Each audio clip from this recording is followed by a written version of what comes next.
Hello and welcome, soccer friends, to Royal Oak High School Stadium in Metro Detroit for Match Day 2 of Oakland County FC's 2026 USL League 2 season. OCFC opened their 10th season on the field with a clinical 4-0 win on opening night.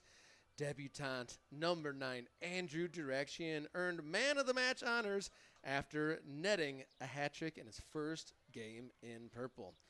Those same men in purple will look to continue that hot start tonight against visiting Kalamazoo FC, who lost their opening game. My name is Robert Kerr, play-by-play commentator and media director for Oakland County FC, and I'm very pleased to be joined once again by my broadcasting partner, Mitch Gatzke. How you feeling, Mitch? Cheers, Rob. Feeling great. It's another great day in the county, and I'm excited for this one here tonight, an opportunity for county to really put themselves in the running for a team to beat here in the division. A tough Kalamazoo team comes in hungry for a win themselves, and should have a great game on our hands here this evening.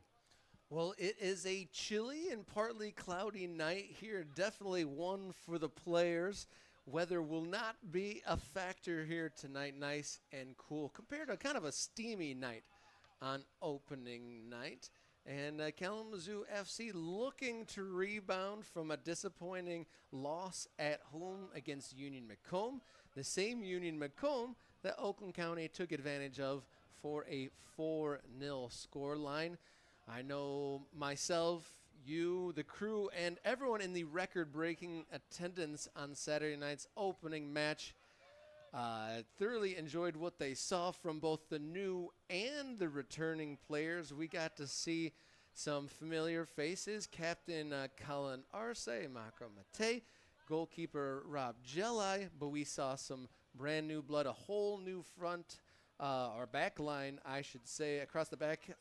Coach Steve Walker, back in his third season at the helm, had 4 new players at the back. All very impressive, and in a mix of new players and old players through the spine of the team. Yeah, if you're looking back on last Saturday, I really, realistically, I don't think you could have asked for a better performance from County front to back, new and old, getting the old guard back together and seeing them fit and firing once again, and then bringing some new guys into the fold as well, both brand new to us and also some guys we've seen play around the division that we're now rolling into our own lineup. It was a really fun night on Saturday. Associative probably doesn't always apply, so just because you look at the results, you would think County is favored, but expect them to come out with a fire in their belly and looking to really prove that they are a team to beat here in the Great Lakes. Yeah, Kalamazoo comes in with a few different players in that opening game, but let's take a look at what Coach Steve Walker has selected for match day 2. You see on screen there, Oakland County FC coming out in a 4-2-3-1 formation. And run us down for us, won't you, Mitch?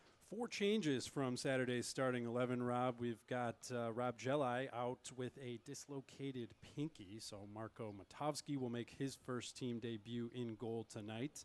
Adam McAleen replaces Marco Mate in the middle of the park, as he did for the second half on Saturday. Mateo Correa comes in on the right wing as Keith Larson slides into a more central position. That moves Kyle Pearson to the bench, along with Braden Stefanovic, spelled on the left wing by Timmy Alos, who scored off the bench Saturday. So, your full 11 for tonight. Marco Matovsky in goal for the injured Rob Gelli. Unchanged across the back line. Left to right, 13, Mushtaba Al-Hasnawi. 25, Soren Diekman. 19, Rocco Del Gudice. And number 2, Travis Ward. The midfield engine room is powered by the captain, number 10, Colin Arce. And number 15, Adam McAleenan. On the left wing will be number 7, Timmy Alos. Center attacking mid, the playmaker, 26, Keith Larson. Over on the right is number 16, Mateo Correa, seeing his first action of 2026. And leading the line, Saturday's hat-trick hero, number 9, Andrew Direction.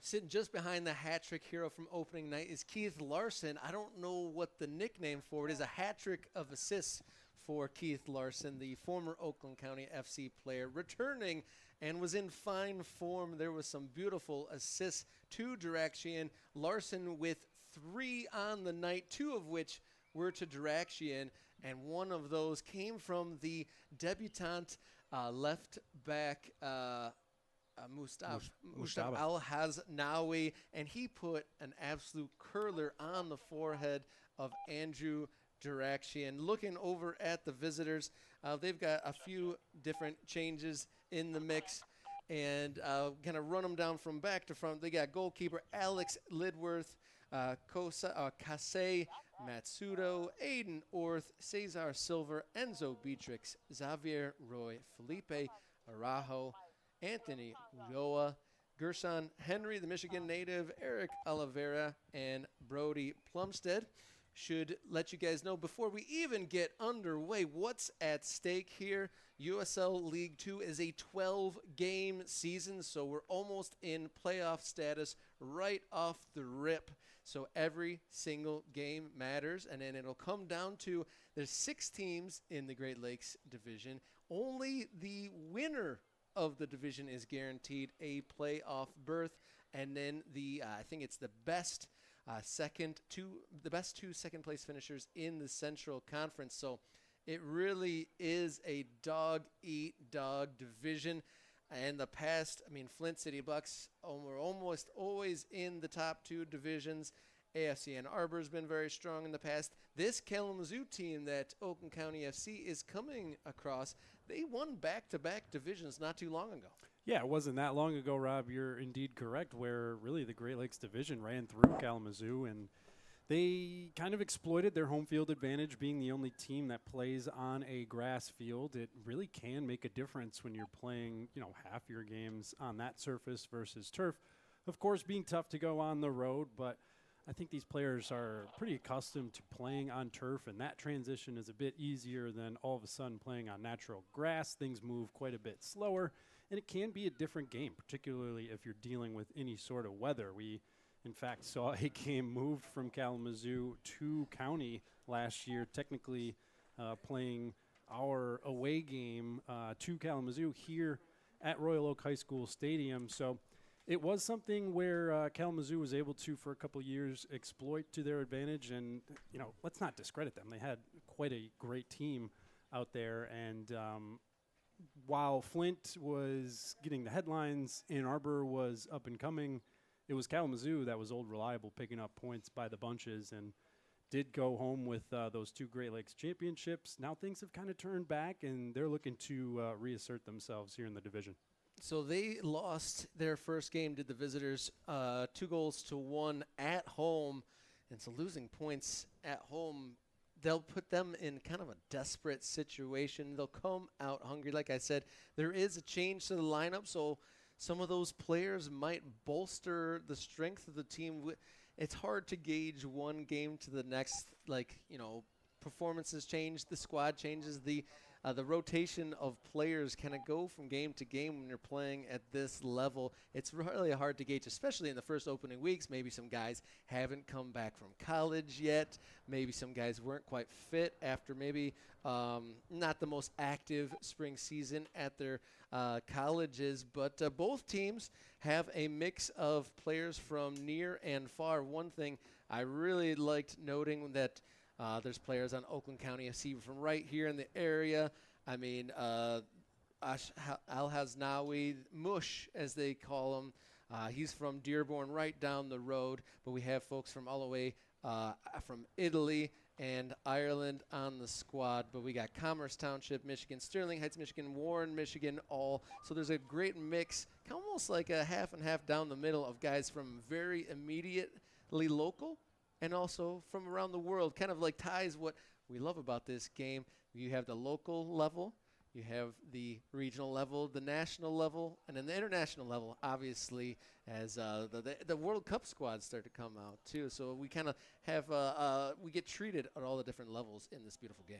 For sure. It is the beautiful game. It is the world's game. So, yeah, you would love to see those international players on your roster, and County has done an amazing job pulling from those pools where, in let's look 5-6 years ago, that's maybe not necessarily something that County could do, but the recruiting efforts have been ramped up, in a major way, and the networking, the contacts that these coaches can lean on when it comes to, hey, what's this player got? Would he maybe be a good fit for our system? And kind of vetting out players before you even get them into your system to kind of know that, hey, this is the right puzzle piece to fit what we're looking for, really can go a long way. And, yeah, going back to the local guys, it's just awesome to see guys coming up through youth ranks into colleges. We've got guys from Western and State and Michigan and Oakland, really any school, in the area in Michigan. We've had guys play for those teams, and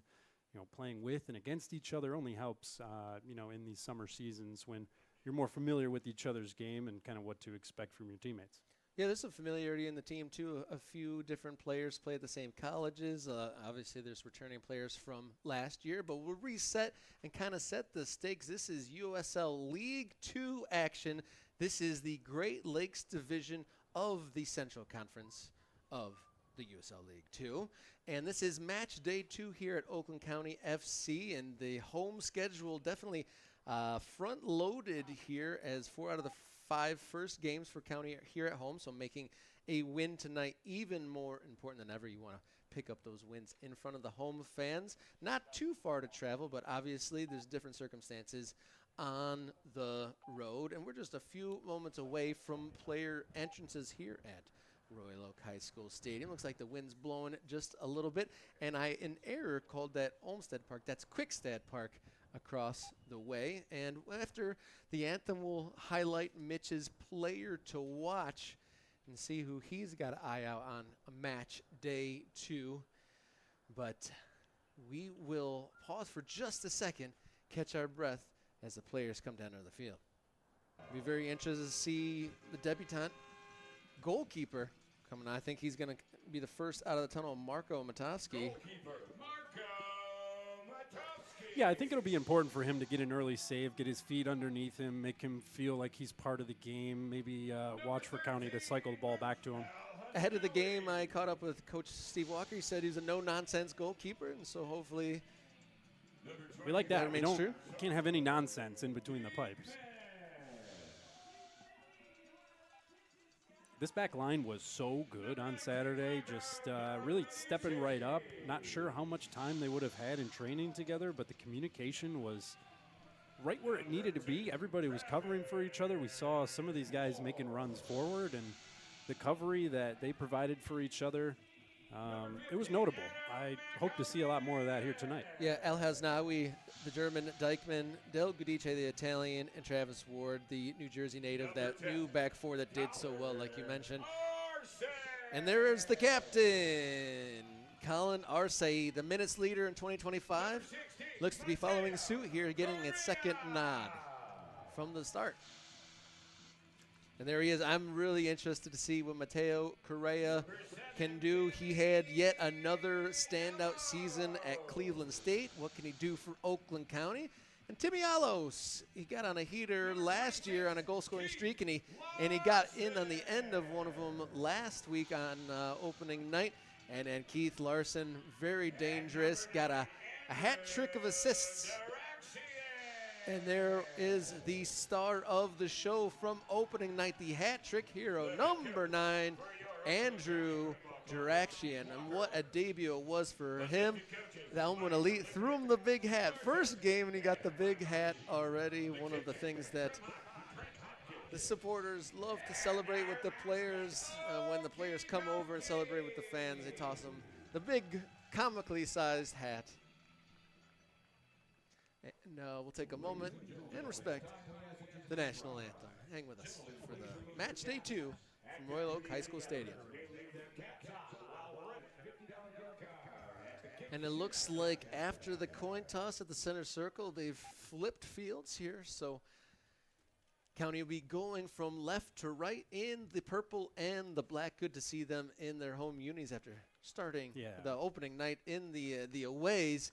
And in Kalamazoo in the light blue and the black shorts, going from right to left. And they'll start with the ball. And let's see what happens in match day 2. We are underway. Kickoff and action is on here from Royal Oak High School Stadium. Back at the purple patch. And let's see what happens. Can County continue their hot start towards the top of the Great Lakes Division?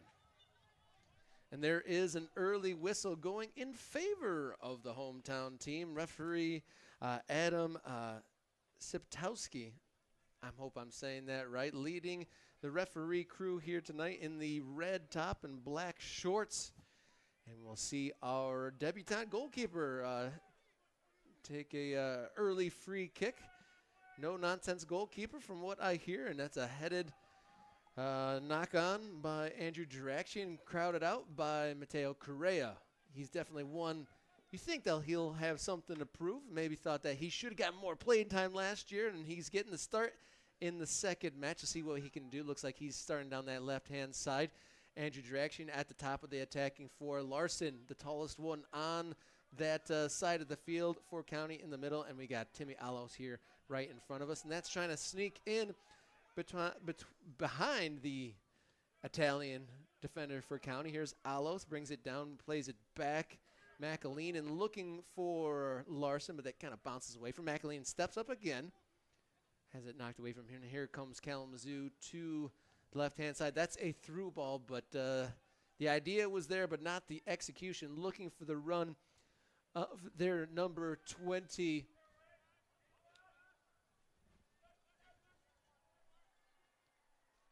I think that's Justin Figueroa, if the starting lineup is accurate from what we were given. Yeah, and that's interesting because he wasn't listed as a starter, so we'll figure out who's out there. And that's one of the wondrous quirks of soccer at this level. The numbers and the names that you're given don't always happen to match. You know, what we get a couple hours ahead of time compared to what hits the field doesn't always match up, but we will do our very best to commentate and report accurately on this. And that was Travis Ward, I believe, looking for the run of a County teammate down the left-hand side. Didn't see too many missed passes at all in match one, but there's one there early. Yeah, there wasn't a whole lot of pressure from Macomb. They were really just hanging back. Here's a turnover. Here's Larson. Kind of fakes a pass, hits it off the referee. McAleenan finds Ward. No, actually, that's Dykeman. Excuse me. Here's Arce. Gets away from pressure. Dykeman chips it over the pressuring, on-rushing Kalamazoo player calmly. And this is Del Gudice, the Italian center back, with a beautiful diagonal ball to the left-hand side. Here's Correa trying to get on his left foot. Centers it and forces a defensive action by number 32, who I believe to be João Pedro Perez. And that'll be the first corner for County here in match day 2. Yeah, Rob, that diagonal ball was a beauty, and to be able to bring it down and whip it in, that's not something we see a lot of at this level. And if County could present that as an attack, that's going to be really hard to defend. Yeah, another impressive debutant from opening night, number 19, Rocco Del Gudice, the Italian center back that plays collegiately at Merrimack. He got lots of assists in college, so passing definitely his forte. He had a long throw in that corner taken, and that went all the way across the 18-yard box. Looked like Ward tried to get in on the end of it, but didn't quite have the accuracy to trouble anybody.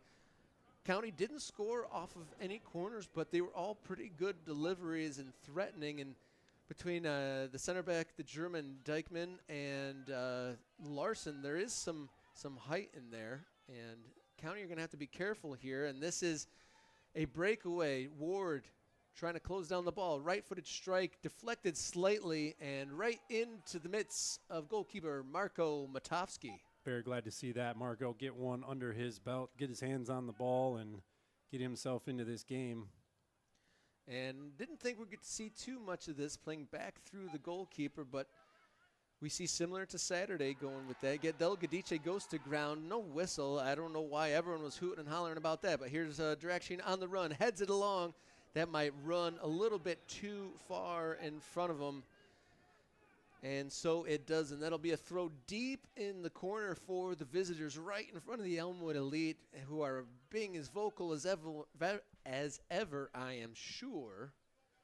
Right down there in the right-hand side, right by the concourse, where there's always lots of fun activities for match goers to participate in. That one's towards Larson, headed on by Correa. Direction tried to stoop down and prod that along to Larson, but it's broken up by Kalamazoo. Al-Haznawi did well to get a toe on that and poke it back to his teammates farther behind.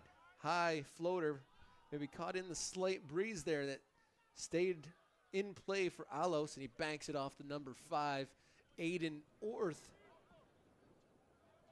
And County will look to bring up Del Gadice, who we saw has an absolute cannon of a throw-in. And we saw a nice crossfield ball off his right boot, but let's see what he can produce from his hands. Yeah, we saw him chuck it in there a couple of times on Saturday. All right, here it comes. That one front post in dangerous position too. And that one stays in play just past Del Gadice with the clearance, but it looks like it's going to be a foul behind the play. So far in the first about opening 5 minutes here, it looks like County is going to have a majority of the ball. Kalamazoo happy to concede that and spring balls in behind on the counter. Is that that free kick not maximized? Couple of loose passes from the Kalamazoo defense here in the early going. That one straight out of bounds from the towering Kalamazoo center back. No accuracy at all, and there's a whistle there, making him retake it. Interesting enough. All right, that one down to Larson, who tried to flick it with his heel in between his legs. Blocked away by the towering center back of Kalamazoo. Through the middle of the field, Al-Haznawi steps in, breaks that up, but only as far as another Kalamazoo player. Here across the center circle of the Royal Oak Ravens, out to the right-hand side. That's Matsudo. Looking into the sun, he finds a teammate in the center of the park. That's 36, Santos. I think all the subs that they gave us are actually starting. We seem to have the inverse lineup here for Kalamazoo, but that's quite all right. We have their names all the same. No whistle there as Larson takes a heck of a lot of contact from behind. Referee keeping his whistle in his pocket in the early goings for the most part. Here's a hopeful ball towards the number 9 of Kalamazoo. And that pass looking for the run of the Kalamazoo forward. That's just not going to do it. He's looking for Cesar Silva. That didn't do it. And Matovsky plays it short, and it goes back to him once again. I really didn't think that we'd see too much of this, but here we go. I think it's just the difference of player types that Rob Jelai and Marco Matovsky are. Matovsky, it seems like, is much more comfortable with his feet than Rob typically is. We don't see, like you say, we don't see a lot of that from County usually, but here tonight, so far, quite a bit. Here's Alos. Can he play in Larson? He keeps it. He turns inside. Can he get on his left foot? He plays in Correa, who's in on goal, pokes it. But a save by the Kalamazoo keeper there. Biggest chance of the game comes 8.5 minutes in. Correa was in on goal, and the big keeper in orange, Alex Lindeworth, the Western Michigan Bronco, closed him down well and said no for the opening goal. I don't think Correa could believe how much time he had. All the defenders had simply gravitated toward this near side, and as Alos carried the ball across the midway point and over onto that far side, Correa had all the space that he needed, turned, and I don't think got off the shot that he would have wanted.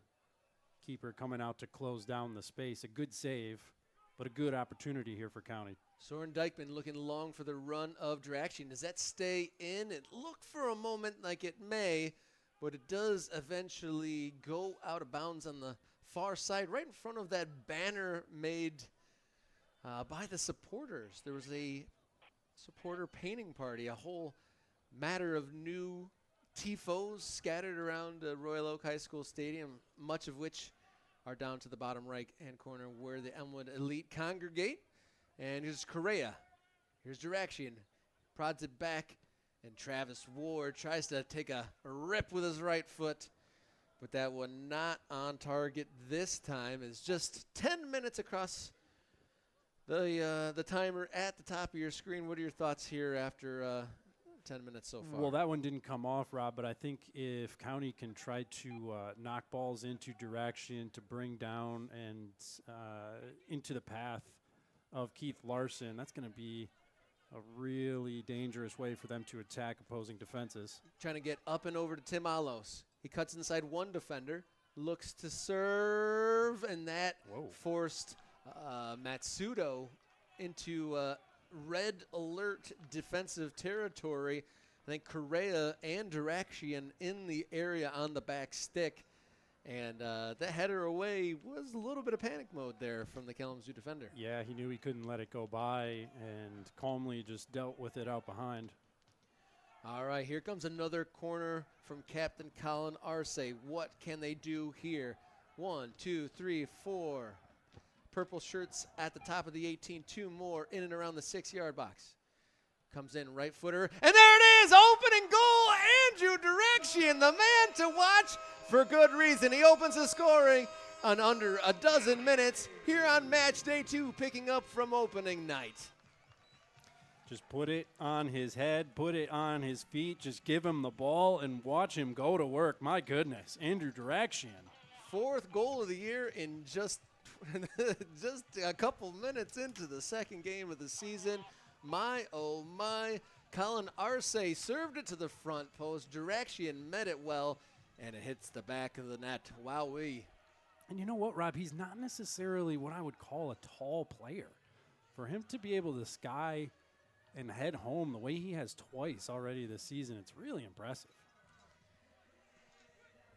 Seeing him and conversating with him after the game, he's a strong and stout player. He has a presence about him, and I think that aggression to be the first to the ball was what got him the goal there. And that is County sending purple smoke into the air. First goal at about the same mark as they scored on opening night. Oakland County FC 1, Kalamazoo FC 0 here in the early goings. And, Rob, we didn't actually mention it on the broadcast on Saturday, and I wish that we had because I wasn't aware that the injury Diraxian sustained that held him out of his college season last year was a torn ACL. And Saturday's match was really his first competitive match back after that injury. That could be a good reason why he's so hungry. And Kalamazoo almost answer instantly. A dangerous ball coming from the left-hand side. It feeds it into the middle. And if there was a better finish, it would have been tied just like that. Yeah, County, you know what they say, as soon as you score that goal, you're most vulnerable in those couple of minutes right after, and we nearly saw that play out in that instance. And again, I think Kalamazoo's plan of attack here is going to be to try to use their speed up top in a way that we just did not see from Macomb. Already seeing some more pressure from the front here from Kalamazoo in the first 12 minutes, 13 minutes here. Really, most of the danger that came on opening night was from mistakes being played out of the back. That one was all Kalamazoo. Zip down the left-hand side, dangerous feeder ball.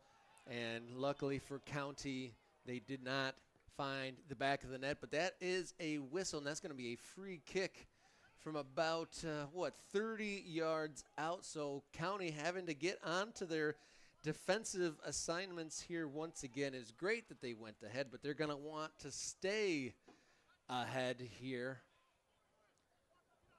And Coach Steve Walker, I'm sure, has some words to say about keeping his guys stout after taking the lead. There was a little bit of a wobble last time, so we'll see if they're able to nip that in the bud, as they say. There was indeed, and it's consolidating that lead and getting back on the ball, making sure that you have this thing under control and really shepherding this lead into halftime now. So goalkeeper Marco Matovsky directing and guiding his foreman while right-footed strike, and that does, in fact, find the back of the net. That was right in the bottom corner, right against the upright, and just like that, the visitors get on the board. That looks like it's number 10 for the visitors, the Frenchman, Enzo Beatrix. What a strike there from pretty far out, and to put that along the ground past the keeper. Whipped it around the wall there. It's hard to draw it up any better than that. great answer from Kalamazoo.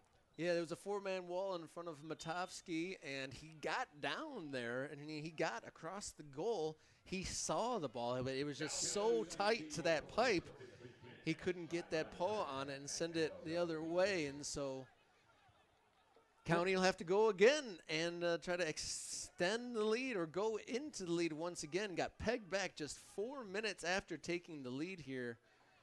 And we'll see what this County side is made of as the first goal conceded. Here's Timmy Alos. He's got a couple runners around him, and that pass towards Keith Larson doesn't connect. And here's Kalamazoo. They got a little bit of space here on the left-hand side.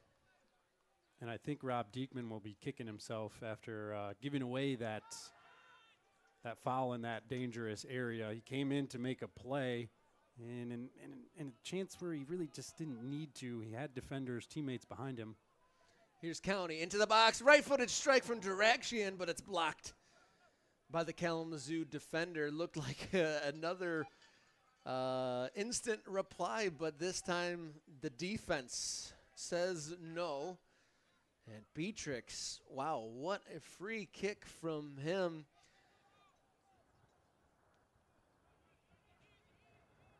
He's a native of Sable, France, goes to Bridgeport College, the 6'2 Frenchman. He scored in their opening game, so should have been surprised. He is the danger man, number 10 in blue for the visitors. A goal in each game so far in this very young USL season of 2026. Down the left-hand side now, Correa trying to take on his man. Cuts back. He's got Larson. He finds him.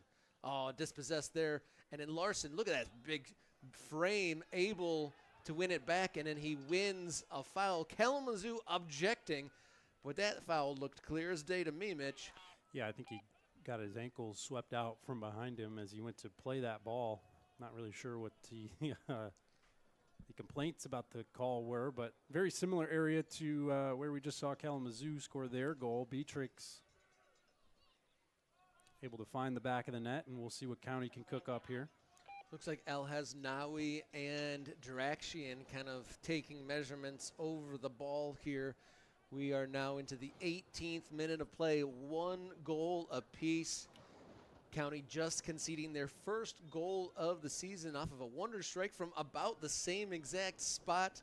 Looks like there's 5 or 6 Kalamazoo players in the wall. Right-footed strike, hits the top of the wall, bounces across the 18-yard line. Here's Timmy Alos, one of the local players here on County's squad. Good mix of local and traveling players here for the men in purple for the 10th season on the pitch. Season-long celebration for County action, playing in a few different areas across Metro Detroit. Originally playing their first season at Stony Creek High School in Rochester, and then coming down shortly thereafter, playing a couple seasons here.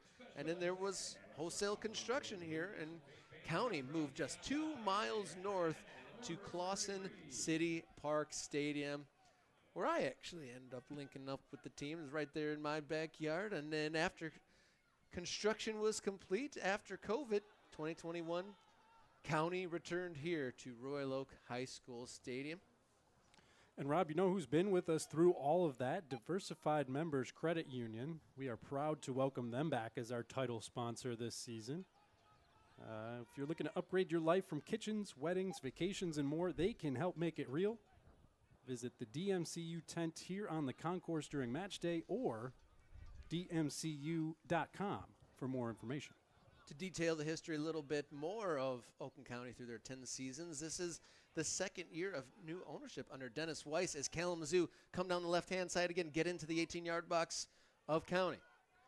They pull it back here to the number 10. This is Beatrix. This is the goal scorer.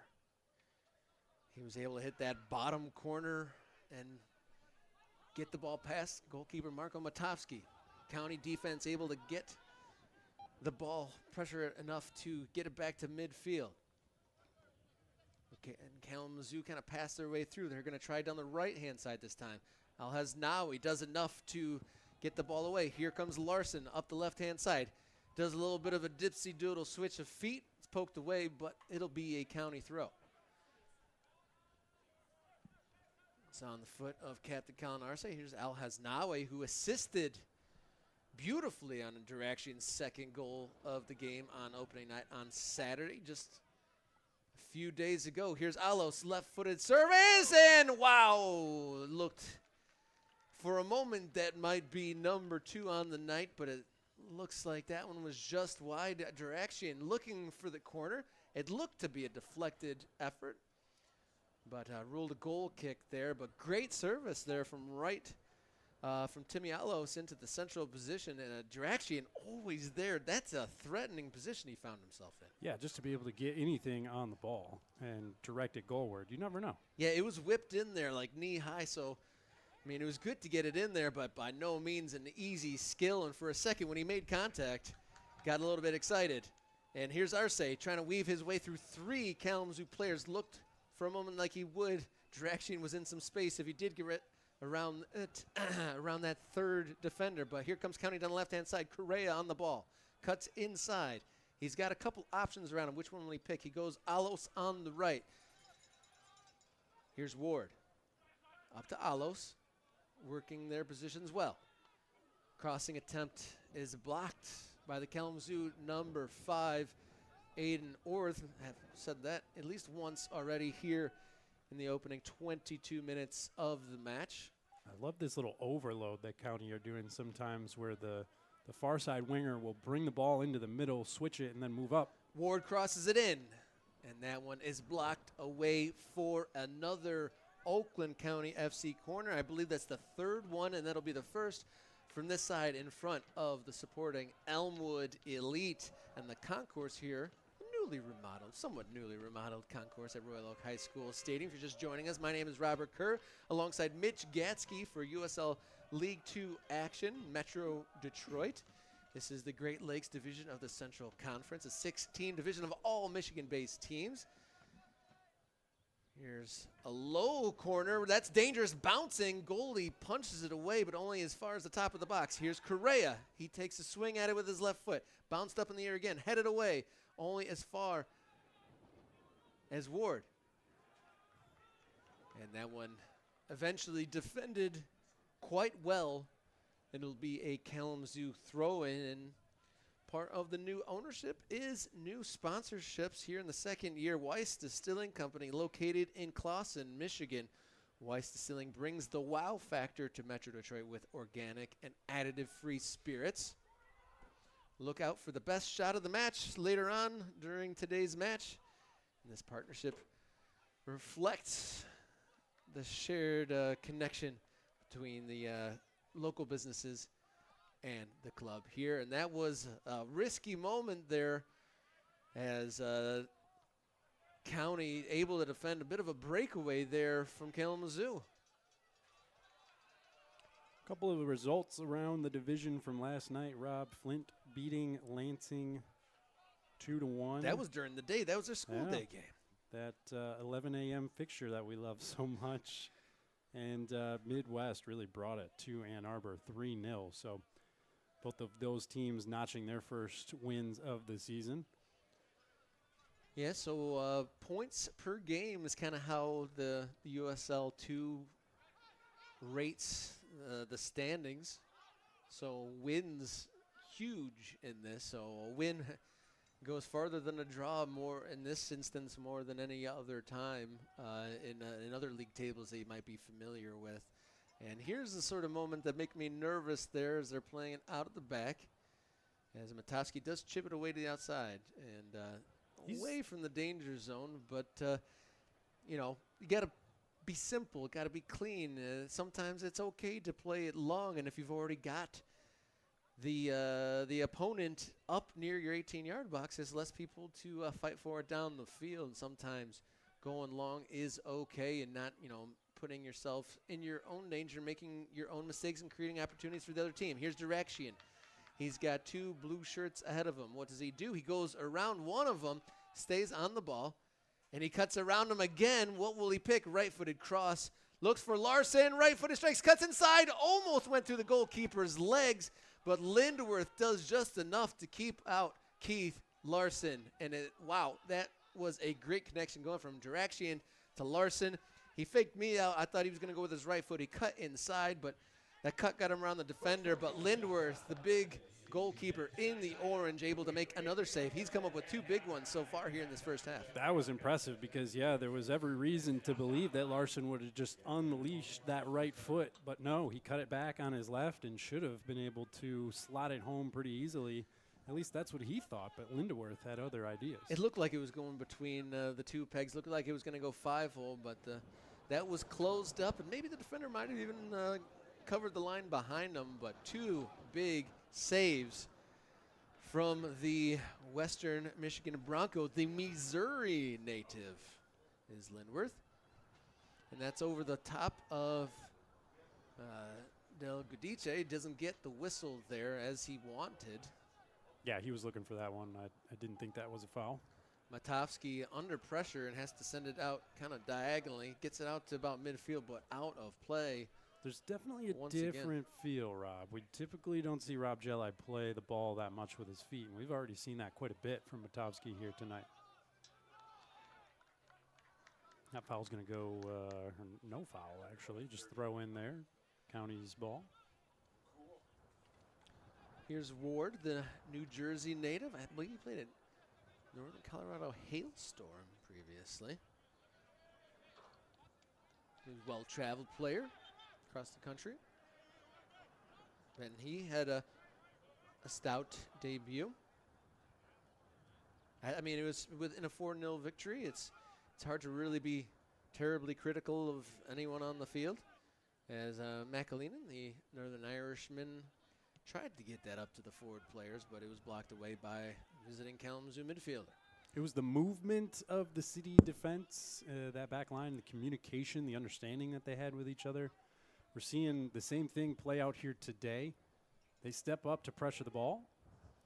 And that one drops right in front of an on-rushing Kalamazoo forward, the number 20, Justin Figueroa.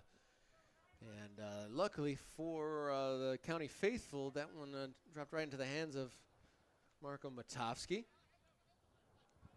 They step up to pressure the ball, and then whoever is in that opposite position is going to step back and fill that spot so that they don't leave that gap.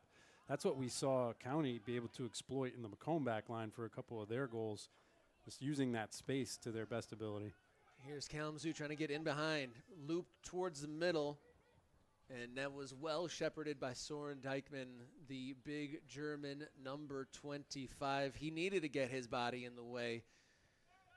Because Kalamazoo was putting on the pressure here. You'd say after that equalizing goal, there's been a couple County chances, but a lot of threats coming from the visitors. Yeah, but it's every time they get the ball, they're really looking to accelerate the play, get the County defenders running toward their back goal, and then just kind of cause havoc in one-on-one scenarios. Hasn't been a whole lot of controlled possession from Kalamazoo to really break down that back line. It's more so trying to pick those spots as they become available, moving the ball around quickly. 1-1 the score line here in the first half of action here in Metro Detroit. And bounces over midfield. And unable to bring it under control is McAleenan. And here comes Kalamazoo again. They have 3 players in the attacking third. Goes to the left-hand side. Trying to get a right-footed shot. That's blocked by Rocco. Here comes Alos. He's got some space. He's got a couple options. He goes towards Larson, but kind of telegraphed that one a little bit and left it short. And the number 32 for Kalamazoo, João Pedro Perez, able to squash that possible attack there.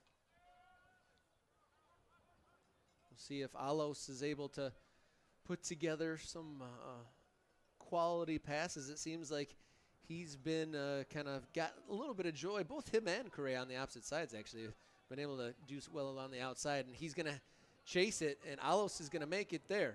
Crosses, but the big number 29, Mateus Silva, puts that behind for another County corner. The 4th or 5th one now for the hometown team. Yeah, it's time to start making these count, Rob. We've seen a couple of different ideas, some different deliveries toward the front and the back post, but we've got a lot of size. We mentioned it on Saturday, a lot more height than we're used to in the County lineup, and I'd love to see one of those tall fellas bang one in here. Andrew Durakshian put County ahead in the 12th minute from a corner from the other side. Here's Arce, back stick. County get a head on it, but the header not accurate.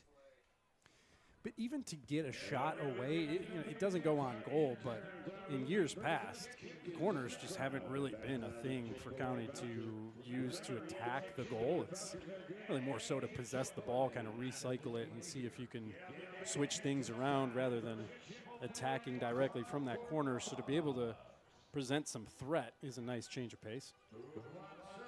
Here comes Al Haznawi. Arce. Correa. There's options in the box. Tries the left-footed cross direction, battles for it. We hear the chicken dance of the Chick-fil-A cluck for bucks here in the stadium. Some of the fun here. And that one is sent far too long and out of bounds. And that County attack kind of comes to nothing. But good to see a little bit of pressure from County here in the last few moments. Deadlocked at 1 apiece. Rob, is it time to talk a little TST charity match this weekend? Yeah, Sunday, a very unique experience. Oakland County FC is going to travel up to Rochester on the campus of Oakland University. And Oakland County in this 10th season is battling on 3 different fronts as Timmy Alos comes down the right-hand side. Centers it, blocked away by Silva. Arce squares it for Larson. Oh, and Larson tried to reverse it back to the run of Arce. And then Kalamazoo eventually clear it. As I was saying, battling on 3 fronts, including the TST, the $1 million The Soccer Tournament. And as kind of a charity event, the TST side is going to be playing against this county side on the grass of Oakland University in a little bit of fun on Sunday afternoon. Indeed. Gates open 2:15 out at Oakland U, the grass field, yes. 3 o'clock, it'll be the Weiss OCFC TST team versus this USL 2 squad with a lot of the same players that you're seeing out there right now. And then at 4 o'clock, it'll be that TST team matching up against the USL 2 squad of the Midwest Premier League. So some of the younger members of the squad who we've seen a couple of them over the years. Yeah, indeed. And proceeds from the charity match go towards Rara Adaptive Sports and the Endless Toy Chest located right here in Oakland County. Actually, just up the road here on the line between Royal Oak and Clawson is this one centered for Alos! Ooh. And he just cups over the bar. It was right on his foot, right foot, back post. Setup was great. Finish went over the bar. It's so hard to get in the right contact in those moments because the ball comes skipping across and you just throw that foot out to get a piece on it. And a lot of times you pop it up just like that. Can't get over top of the ball and direct it goalward. Alos is going to be kicking himself for that one. We might have another chance here as Arce looking to start another attack.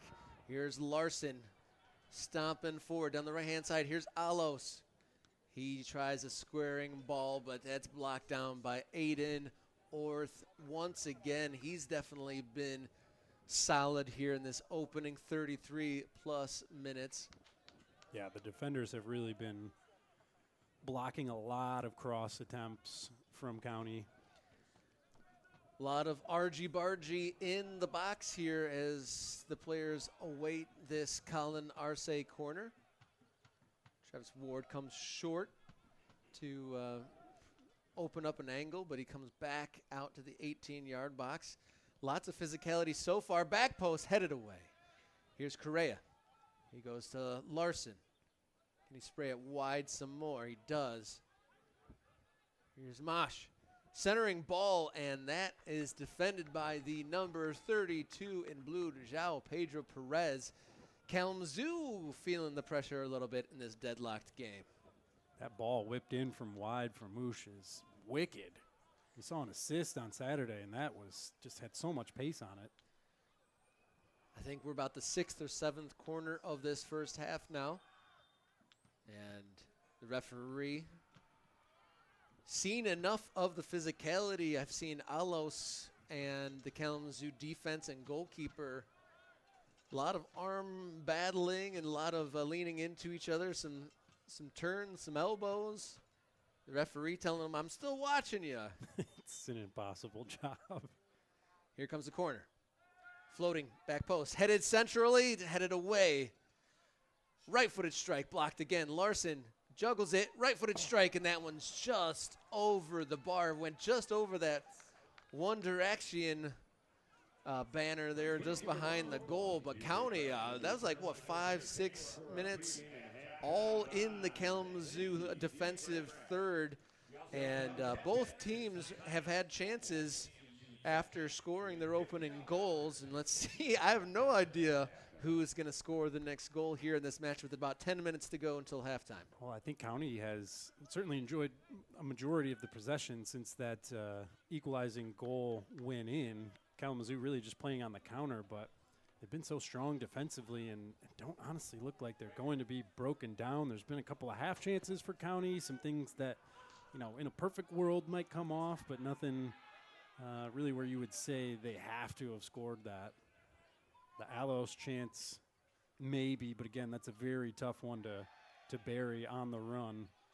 Yeah, that was a huge one just put over the bar just a few moments ago, but the Kalamazoo goalkeeper, Alex Lindeworth, has produced a couple saves already. Here's from the left.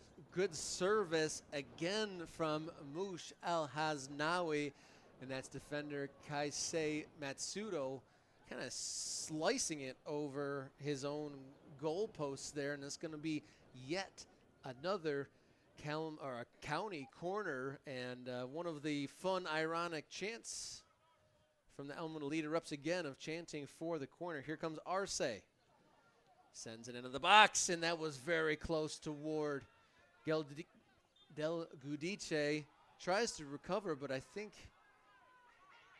that might have been whistled for a hand or maybe a foul behind the play, but either way, play will restart in favor of Kalamazoo, and we're off and going with just over about 7 minutes to go before the half.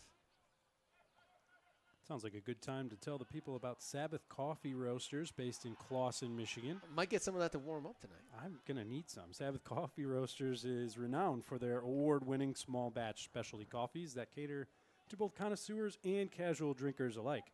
Their philosophy, a cup for everyone, reflects their dedication to making exceptional coffee accessible to all. This partnership underscores our mutual commitment to community and excellence. Join us in welcoming Sabbath Coffee Roasters to the OCFC family. Want to give a big special birthday shout out to one of the County faithful, Mark Auger. I don't know why I said that. See, Mark Auger, as County bounce that towards an attacking player. That one's scooped, and Lindeworth eventually does come down with it. That was kind of a hopeful ball, floated in and around the goalkeeper there, and he ended up taking care of business. But, yeah, happy birthday, Mark Auger. Why Mark Auger? Wowza. And Dan Rowland, and, of course, Johnny Otani. A lot of birthdays on the ballot. But Mark Auger, excuse me for slaughtering your name, but one of the most helpful supporters for getting the banners built and bringing the support and bringing his voice. Happy birthday, Mark. Happy birthday, Dan. The original, the very first intern back about 9-10 years ago when this club started. Dan Rowland, #1, first ever intern for the team. And then Johnny Otani. You don't have to say anything more about that legend. Celebrating his birthday is Kalamazoo coming from the right-hand side. That's a floating ball headed away by Ward. And County will want to keep Kalamazoo out of this area before the half. Don't like conceding at this time of the game. That just changes the whole game state, changes the vibes in the locker room. It's just over and all. There's never a good time to concede, but right before the break really dampens the spirit significantly. No, and especially when you would consider yourself the better team here so far tonight. And this one's in the box, bouncing around, and eventually the handball is called, and there was lots of yelling. I think there was a kick to the head.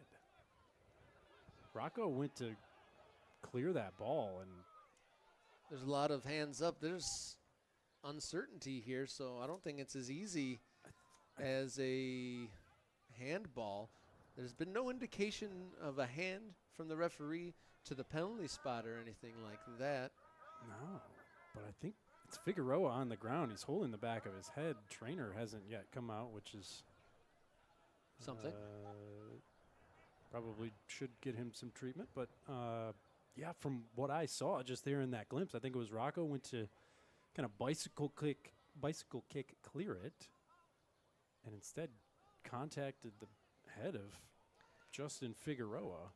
Yeah, our center referee, Adam Supitowski, hopefully I'm saying that correctly, he's had more on his plate than our opening night ref already here in this first half. There wasn't really nothing controversial and not really all that physical of a game considering the local rivalry between Oakland County and Macomb.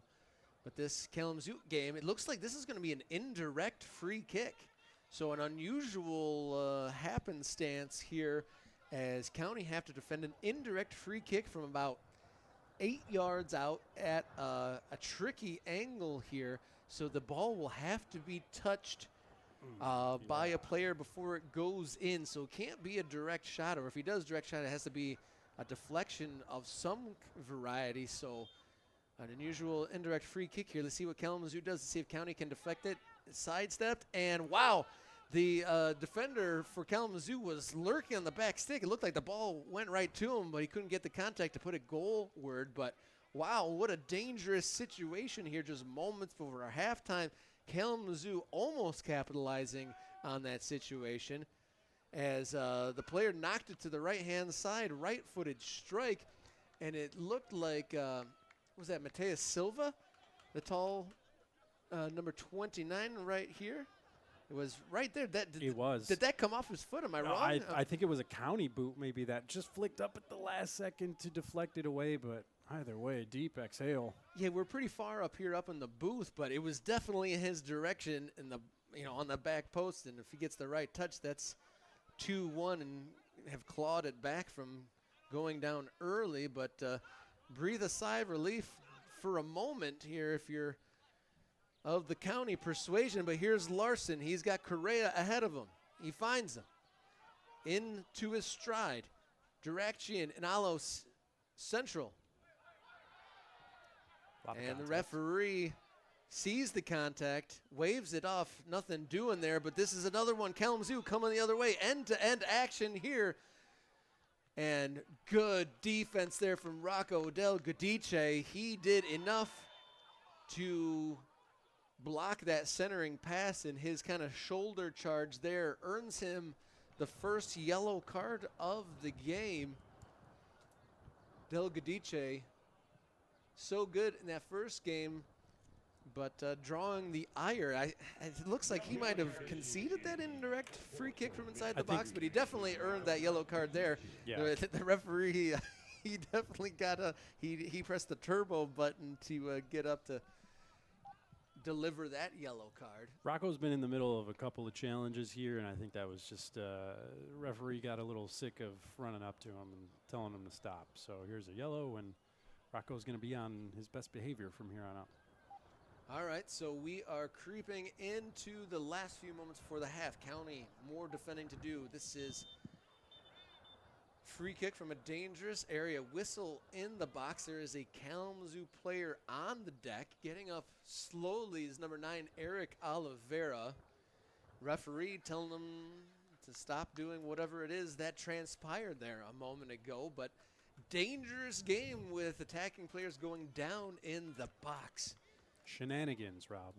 Got a lot of shenanigans the last 5 minutes. I don't like it. So it'll be Kalamazoo from a narrow angle in the attacking third. Plenty of blue shirts in the box to aim for. Left-footed free kick headed away by Larson, the tall attacking player doing the defensive business as well. Diraction tried to cut down the angle there, but Kalamazoo dribbles just around him. Hopeful ball into the box. Bounces into the arms of the County goalkeeper. Good read by Matowski. Could have been dangerous, It was but a he was wise decent to it. service, but not quite accurate enough. Referees have had a handful here in this opening period. Yeah, like you were play. saying, he's certainly been busier than the referee we had on Saturday, who hardly blew his whistle, it seemed like. That went just over the head of Timmy Alos, but it will be a county throws. We are now in first half stoppage time. 1-1 the score. It was Andrew Drakshian off of a corner in the 12th minute and equalized just 3 minutes later. A free kick from the Frenchman Enzo Beatrix has brought us to a deadlocked score line. A couple of set pieces the difference so far, but there's been plenty of action from open play as well. Kalamazoo trying to build out of the back and poked away there just off of the toe of Larson, but here's Correa. And it might bounce kindly to Larson, but doesn't quite fall into his path there. And Kalamazoo looking to build down the right-hand side as there's a little bit of sun peeking out here in Royal Oak. Here's Correa. Might have an opportunity for a shot. He crosses it. Direction! Wow. And no, it's Timmy Alos. He bangs it home for his second of the season and puts County back on top on the stroke of halftime. Great place for Alos to be in right there, and persistence paid off. It looked like halftime was going to come with all tied at 1. But with authority, Timmy Alos made up for that miss earlier and hit the back of the net with a plum. 2-1 County. Yeah, big goal right before half, and kind of a lucky bounce there for County, as really Kalamazoo had stopped the initial idea. Larson on that far side works it in, tries to slide it over to, I believe it was Duraction on this near side. And the defender cut out the pass, but it just fell to Alos sitting there right in the middle. Makes no mistake. I don't think there was anything goalkeeper Alex Lindeworth could have done about that. It was high, hard, and true. And the purple smoke may be rising from the Elmwood Elite, but definitely plenty of noise from the County faithful. And I wanted to give a shout out before halftime to Ryan Smelter, one of my ardent listeners to Morning Kick Around, made the trip from Fort Wayne. Wow. He is an ardent Fort Wayne supporter who just made the transition from this league to the professional strata in the USL League One, so maybe an example of what teams at this level can do.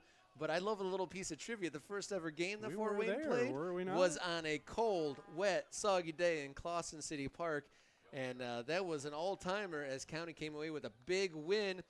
But a good sport about it, one of the guys leading that Fort Wayne club, American national team legend DeMarcus Beasley, good sport to take pictures with the County faithful on a tough debut day for his team, but they've went on to have a lot of success in a different division of USL League 2, but now enjoying their debut season as a professional team USL League 1, and in a brand new shiny stadium that just getting the final few pieces put together on it, but an American story, no doubt, going from an amateur to a professional status in that manner. But here's Kalamazoo looking to equalize again, and that one dribbles across the County goal line just wide of the far post. Hearts and mouths there here deep in first half injury time. Wow, it remains 2-1, but we don't know how, Mitch. I need a halftime whistle very badly, Rob. Things have gotten hectic here in the last 10 minutes. A lot more action here on this left side of the field. Seems like just one more corner to defend. Been plenty of corners in this game for both sides. Have to defend this. Lots of purple shirts to do so. That goes back stick, headed away. That's that guy, Moshe Al-Haznawi, once again. For left back, he does a whole lot of jobs. Rob, seems like just one more corner for County to defend here before. All right, we're just going to do it one more time. Just one more. I guess there has been a lot of argy-bargy. The referees had to make a lot of stoppages, so I guess it's understandable that there's so much stoppage time. But County have to defend another corner from the opposite side this time. Left-footed in-swinger. Matofsky swung and missed on that, and he's feeling it as he hit the deck pretty hard. And he came for that, didn't get it, but thankfully no Kalamazoo player got on the end of it. And I think that was the halftime whistle as Matofsky does get to his feet, albeit slowly. But at halftime, the score, we're going to have to catch our breath. That was a wild 45 minutes here from Royal Oak High School Stadium. Match day 2 for Oakland County FC's 2026 season. We'll be back in just a few minutes to kind of review a little bit, but let's catch our breath. We'll be right back for the second half of action. As the score now reads, Oakland County 2, Kalamazoo 1. Stay with us. Back here to Royal Oak, Michigan, ending the halftime break in an exciting 45 minutes to open up match day 2 here. My name is Robert Kerr alongside Mitch Gatzke and the OCFC stream team ahead of what should be a thrilling 45 minutes of action. Remind you guys, OCFC is back in action on Sunday on the campus of Oakland University for a special treat, a charity match between the TST Oakland County, the Weiss team, and the players that we are seeing tonight. That is at 3 o'clock on Sunday the 24th, and then on the road next Thursday out in Lansing, and the next home USL game in the friendly confines, the Purple Patch here at Royal Oak High School Stadium. We'll be back here on Sunday the 31st, and so a busy opening 2 weeks for Oakland County FC in this 2026 season. And before we get into the second period of play, your thoughts here, Mitch Gatzke?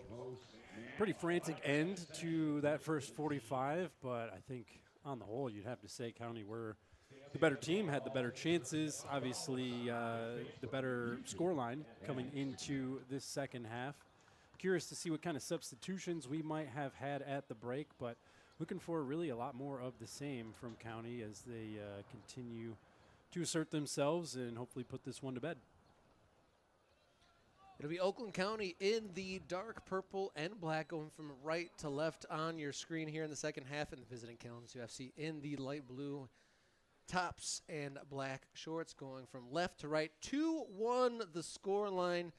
A pair of early set pieces was led to the half being largely deadlocked at 1 apiece, and in an injury time, a Timmy Alos tally to make the score 2-1 to restore the lead after being pegged back early. Andrew Durakshian in just his second game for County getting his 4th goal. And here we are, the kickoff for the second half of match day 2. We are back underway, and it looks like we have some changes at the back. We have Cheek Atameo checking in. Do we have anything else rearranged here, Mitch? It certainly does look like that. Still trying to get a grasp of who exactly. Obviously, 17 here is new to the game. Sure, actually, if that's Romeo Lamage or Anthony Marinko. But we'll look to confirm that. And it looked like number 3 is new to the game. Kyle Pearson, yes. Yeah, Kyle Pearson's in the game. He started Saturday's game. Looks like he might be in for Correa. And Kalamazoo dancing around at the top of the box, trying to claim for a handball. And eventually a spinning attempt by number 9, Eric Oliveira, goes harmlessly out of bounds. So we're looking at a number of changes here. Number 17 is new to the game. Is that Marinko? Yeah, not sure if it's Marinko or Lamage, one or the other. We didn't get a number for either of those. Either way, some new blood in here for County. Still very early in the season, so head coach Steve Walker will really want to be building some cohesion across. That looked like an obvious handball that went unpunished, and then the whistle went against the newly entered Kyle Pearson, number 3, former Michigan Mr. Soccer. just a few years back, and he played a few years at University of Michigan for the Wolverines, and then recently transferred to Western Michigan Broncos. A number of Western Michigan Broncos on either side of this tilt, as this one's floated into the county box, headed away by Chick. Looked like the Kalamazoo player wanted to go down under the pressure of Keith Larson, stays on his feet. Their number 11 for Kalamazoo gets deep in the corner, tries to split the county defense. And the men in purple have it taken away from him now. Number 17 defending, that's floated, and Mosh able to get that away, and that's sent back into the danger area. Check able to get it out of the 18-yard box, but it remains with Kalamazoo. A bit of a ropey start to this second half. That's a deflected cross. Check heads it away. He's been called into action early, and then the goalkeeper, Marko Matovsky, watches that float through the uprights and back for a goal kick, and I'm sure he's relieved to do so. That was kind of a dangerous series of events for the hometown team, especially the one that floated over his head, and Al Haznawi had to kind of deflect away off of his thigh. So Coach Steve Walker will want to see his team find some cohesion and solidity. There's a number of halftime subs. This one's sent by Alos towards Larson. Larson goes back to Alos. Into the attacking third for the first time in this newly minted second half. That one's towards Durakshian. And into the arms of Alex Lindeworth there, who conceded twice, but many good saves were made. And here's Captain Arce, dribbles away from trouble, goes wide to the left-hand side. To one of the new subs to the other, the Frenchman, Atamo. Back to Matovsky, who sends a diagonal ball floating towards Alos. I think I've finally figured out who the subs are, Rob. Looks like Soren Diekman has checked out, along with Travis Ward and Adam McAleenan, the three starters who will not be carrying over here into the second half.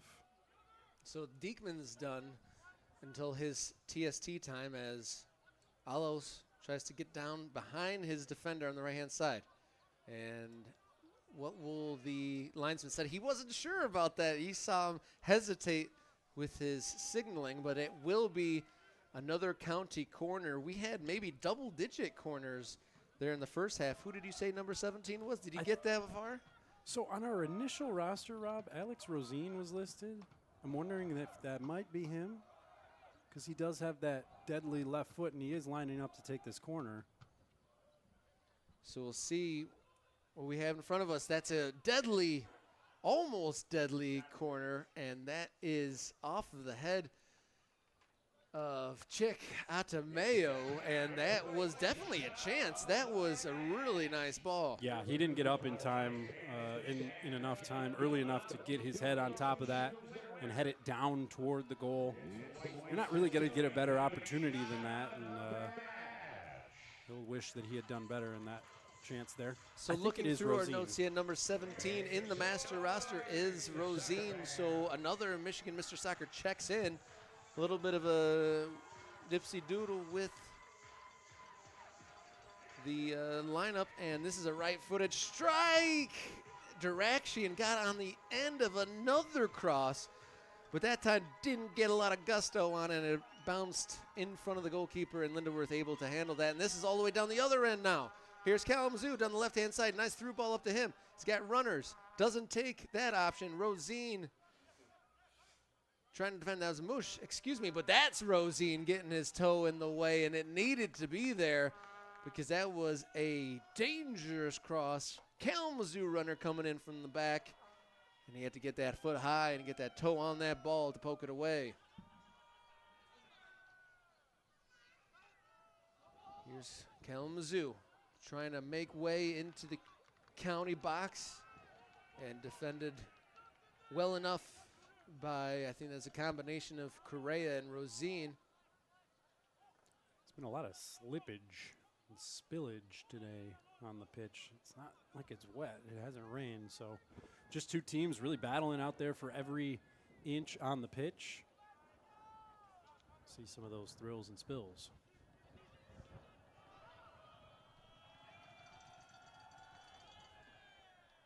The Elman Elite in full voice here tonight, having some fun out there.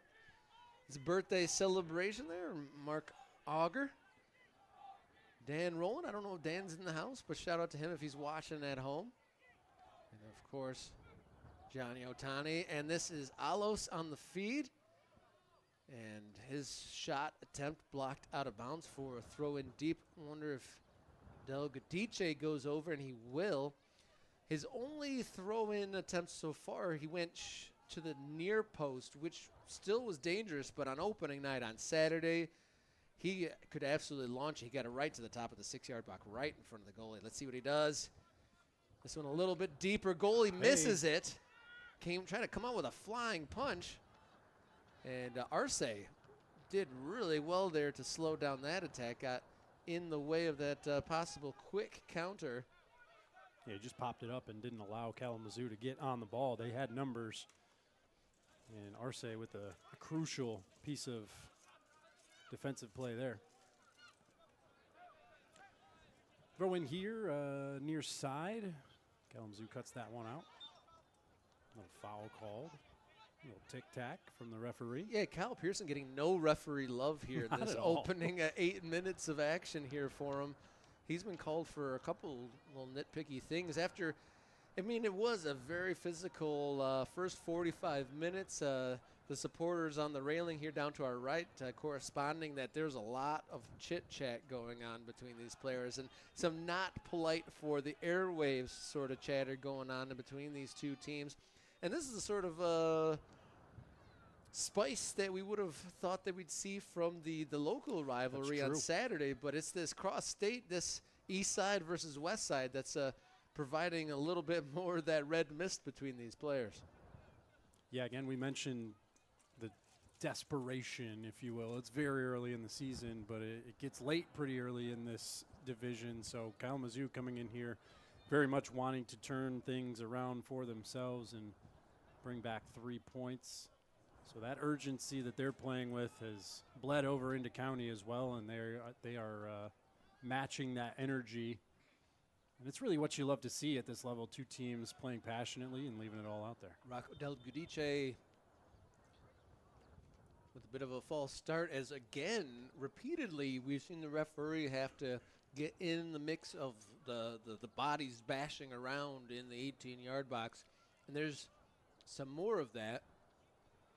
This gesture and whatever the referee is saying is not really having an effect, because as soon as he steps back, they start to do it once again. Larson in the mix, Alos in the mix. That throw headed on by the defense, and this is Alos. He's got the go-ahead goal so far. He chips it across. Stooping header to clear it, and eventually it is. Larson getting frustrated with Alos there, interestingly enough. Maybe he wanted a different kind of ball there. Rob, from what I'm reading here in the tea leaves, the formation has changed a little bit, where normally we play with two holding mids, being Arce and Mate or McAleenan in this first half, and Pearson coming in for McAleenan has pushed him up, and now it's really just Arce that's sitting in that 6 position, while Larson and Pearson kind of play a dual 10 role. Well, one of the things that Steve Walker said he liked about Adam McAleenan, who checked out at halftime, was that he was a stay-home guy. So we'll see how that does as Kalamazoo come down the left-hand side. Check back. He's got some width to work with. Crossed in there. But Moosh, oh no, that's Del Gadiche. And then Moosh combining to try to get it away, but still with Kalamazoo. Chipped out to the outside. Getting around one defender and eventually kind of squeezed to the end line, forcing a centering ball that goes harmlessly trickling into the arms of goalkeeper Marko Matovsky. As we approach an hour into this game being played, it is 2-1 in favor of the home team. Kalamazoo eager and hungry to get a result after dropping their first game at home. County looking for their second win, and here comes County into the box. Here's towards Larson, and it just came off of his toe. He couldn't get his foot around it, and the best chance of the second half, unfortunately, goes begging. And he's got those long legs, and he thought he could throw a foot at it. You wonder, there was a defender behind him, so you're never going to let that ball roll through, but he did have a teammate at the back post that maybe could have tapped it in. He stretched with his near foot. Maybe if he went with his left, but, I mean, he's running at full speed there. Jirachian got on the end of a really nice ball, beat the offside trap, and really good feed, but just about a whisker too far. 2-1 it remains. As there's a bit of a tussle there, no whistle, good physical play. And trying to avoid putting themselves in trouble as this is a bouncing ball played back to the goalkeeper.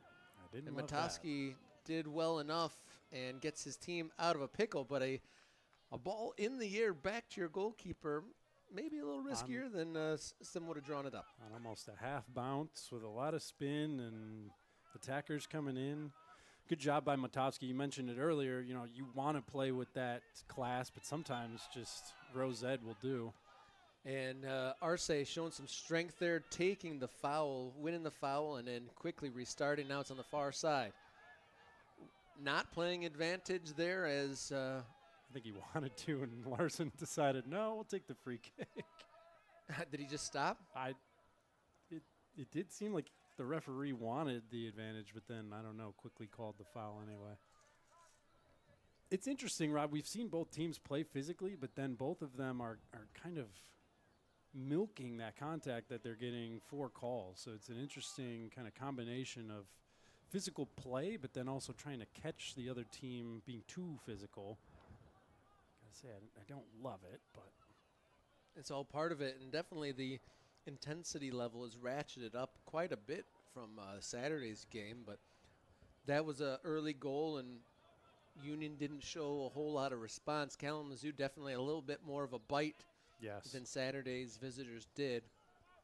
And definitely you can tell by the just the chippiness and the aggression being shown by here. There's a lot more in this one. Definitely a much more competitive match. Larson down to Correa. What can Correa do? Canadian feeds it into the middle, and that is first attempt on goal from Kyle Pearson wearing the purple of County, but not quite enough zip on it to beat Lindeworth that time.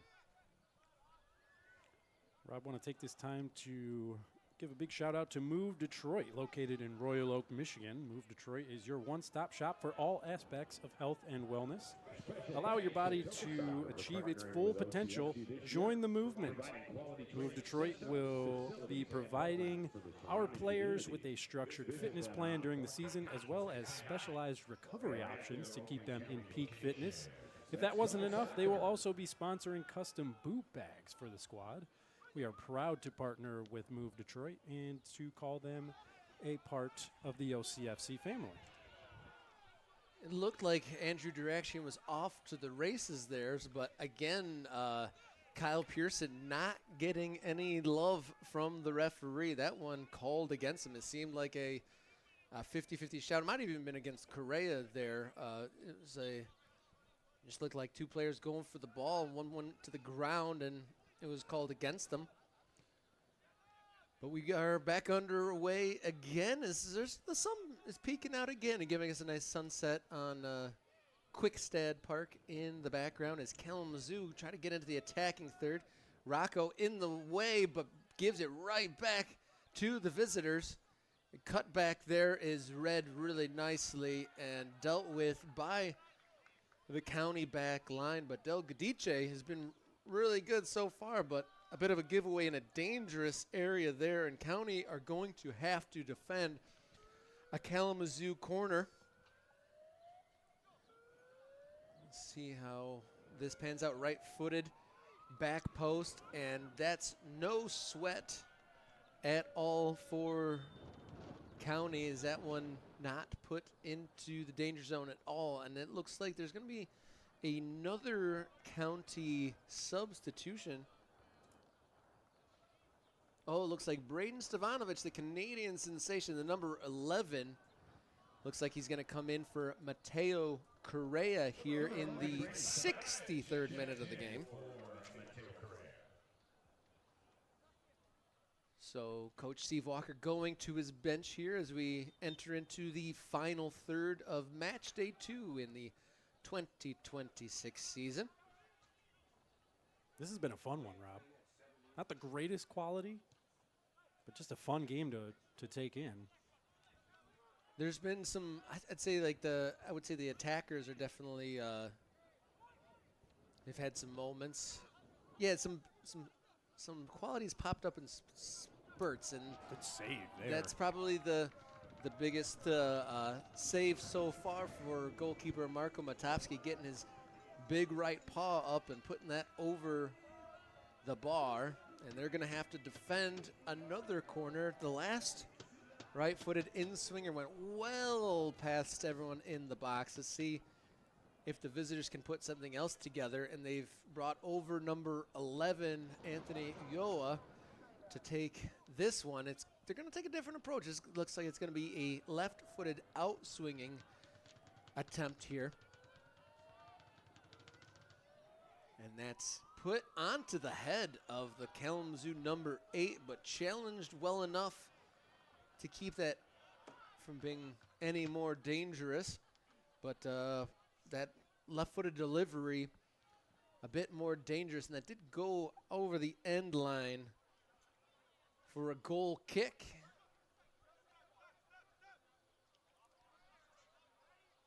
And all the county players being waved to move up. That's a long. That's a good boot. Boy, if you can send it 70 yards, then why not, right? And looks like Kalamazoo, though, are going to come away with that ball, and they have some pace about them, cutting inside. And dealt with really nicely by the men in purple at the back direction, trying to make a run, but Alos was kind of steered into the middle of the park, and it's going to be the first yellow card for the visitors here tonight as the Kalamazoo player brought down Timmy Alos as he was looking to feed direction. Cesar Silva gets the yellow, and Rob, that's actually the second yellow. Matsudo got one sneakily just before the halftime whistle. Good note there, Mitch. Thank you for that. As got 25 plus change here in this riveting match between Oakland County Football Club and Kalamazoo Football Club. An East versus the West side of Michigan duel. Can't really predict this one. County went ahead off of a Andrew direction header from a Colin Arce corner, and then Kalamazoo with a quick reply with a 30-yard free kick attempt that hit the bottom corner of the net. Kalamazoo pinned back here by County. Here's Stevanovic to Pearson. And that does make it all the way across to the other side. Here's Moosh to Larson. He pokes it ahead to the right-hand side to Alos. Crossed behind one attacking player. And there's a left-footed strike from Stevanovic. And that'll be a corner kick. And I don't know if some people stopped the play. I think there was an assumption of a handball, and maybe Stevanovic could have even taken more time on that, but he let it rip, and Kalamazoo goalkeeper Alex Lindeworth was able to push it around the post. And here's the corner chant once again, and we've got to be past a dozen here, and this one from Arce. No one attacking that back post and defended for now. Pearson able to do enough to get a hold of that and send it back to El Haznawi. As that diagonal ball gets to Arce, tries to head it towards his teammates in the middle there. And Rosine got there, but dispossessed. And here comes Kalamazoo. They got 4 attackers. A bit of a 4-on-4. Atameo giving chase here. And he denies the service brilliantly. Number 20 for the visitors, Justin Figueroa, tried to get in behind the Frenchman, but Frenchman was up to the task. Put it high behind for a corner, but more defending to be done here. Tons of corners, both ends. I can't remember a game quite like this, to be honest. There hasn't been very much action in the middle of the field. It's been one end to the other. This is going to be another left footer from the corner for Kalamazoo. Taken. Back post. Rosine did just enough, but the Kalamazoo player was in on that. He met it, but didn't quite get the initial first touch he would have wanted. And maybe County a little bit fortunate to come away clean on that it just dribbled to Matovsky. And typically we do see a lot of controlled possession in the midfield for County, so it's interesting. Kalamazoo's come in here and really stretched the field and kind of made it that back and forth basketball sort of a match. Both teams willing to put numbers forward. I mean, there's been 4 or 5 attackers, especially in the second half. Kalamazoo was only pushing maybe 2 or 3 in the first half, but they've been flooding the attacking zone. Look how many, I mean, granted, it's a free kick, but before the whistle was blown, there was at least 5 Kalamazoo players ahead of the ball. But this would be a wild range to take a shot. You wouldn't think so, but they scored from a 30-yarder. This is a bit longer than that, but we'll see what kind of delivery they produce. Probably going to the near side, headed up, and defended off the line there. That was a dangerous ball played across the County penalty box, and it's still in there, and there's a whistle, and the referee indicates a penalty for Kalamazoo. Oakland County protesting, and there was some contact. The Kalamazoo player went down easy, but there's no VAR here, and that will be a penalty attempt here for the visitors, trying to equalize for the second time in the match. Hard to say from way up here, and we're seeing it at full speed. So is the referee. Again, it's a very tough job. Didn't see a whole lot of contact. I thought the attacking player from Kalamazoo kind of dragged his feet there looking for the call. Ends up getting it, and Matovsky's going to have to come up big here. Yeah. The big Romanian, what can he do in the county net? From the looks of it, that will be the Kalamazoo number 10, the Frenchman, Enzo Beatrix, going for a brace here. It'll be a right footer. And he puts it right over Matovsky, and there's some significant protesting. They're all saying it was a double-tapped shot. Referee looking to his linesman for guidance. He pretty clearly hit the ball. Pretty adamant double-touch claims from the County players. There was an immediate reaction from all of the players on the field to that. It did pop up unusually. I thought he might have gone Panenka. The referee hasn't made any choice. He hasn't pointed to the center circle, indicate a goal. He's telling the players to back up. He wants some more time to think. I don't know what there is to think about it. Either was a double hit or it wasn't. He's asking the linesman, was it a double touch? Wasn't a clear indication from the linesman, so they're going to have a conversation, telling everyone to keep off. They're going to talk it through. I see a shake of the head from the linesman. I mean, nothing's going to happen here if it hasn't already. Oh, they're indicating a double touch and no goal. So County survived that penalty attempt from Kalamazoo. You don't see that very often, Mitch. A double touch on the penalty attempt. Some outrageous stuff here in Royal Oak, Michigan. Was that a double touch? Did you see it? I can't believe it. I mean, the goalkeeper, Matovsky, popped up quick. There was no doubt in his mind that there was something fishy going on. And the referee and the linesman conferred for quite some time, and eventually rules in favor of the home team. You know what they say, Rob? Ball don't lie.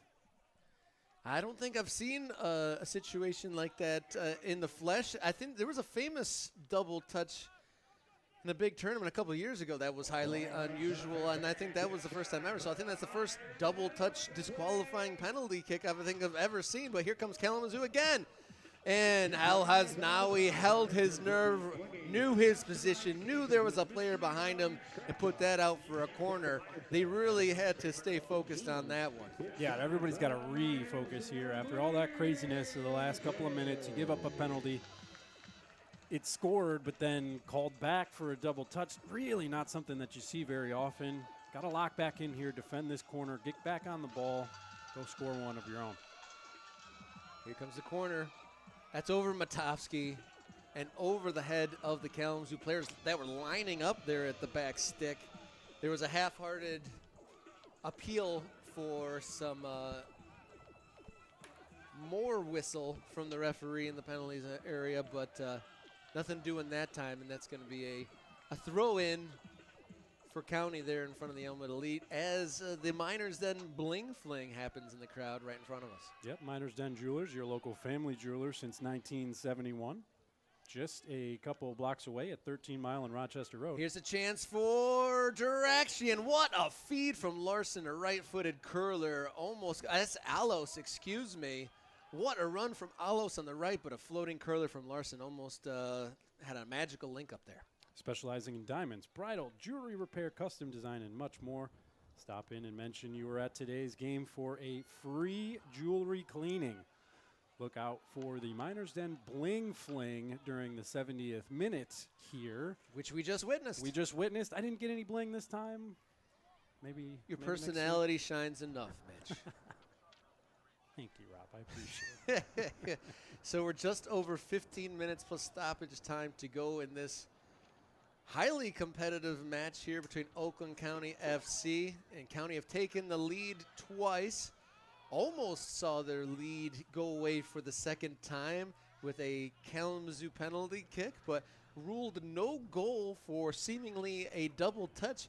And for those kind of confused, any double touch on a penalty I've ever seen is where you kick it off your own foot, and it did have kind of a weird arc to it. I thought maybe the taker took like a nice Panenka, but he didn't really make that technique motion with his leg there, so it makes sense. And there was no doubt on the faces of the County players that were in and around the box. They were in the face of the referee right off the jump. And the way Matovsky dove to block something to his right just suggests that there was an initial shot, and then, yeah, the deflection just looked very weird.